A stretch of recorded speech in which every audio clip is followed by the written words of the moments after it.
Por culpa de esa realidad que construyen los medios de comunicación desde el 77, y por supuesto vienen de antes, solo hay que ver de dónde vienen todos los propietarios de los medios de comunicación, no hace falta que desembarquen ahora los banqueros.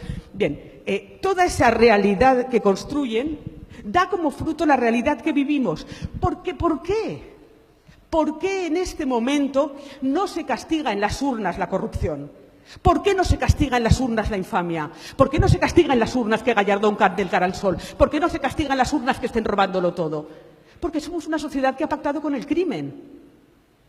Porque nosotros hemos heredado el relato de los medios de comunicación de que el crimen se puede perdonar y se puede pactar con él para mirar hacia adelante. Y cuando ahora el PP dice, bueno, sí, hemos sido muy corruptos, pero bueno, vamos adelante, creamos puestos de trabajo, nosotros somos herederos de la idea, fruto de los medios de comunicación, que es quienes construyeron ese relato de, bueno, no pasa nada, tú, pactemos con el hijo puta, pactemos con el criminal, pactemos con el torturador, pactemos con el asesino, pactemos con el violador, porque así tiraremos hacia adelante.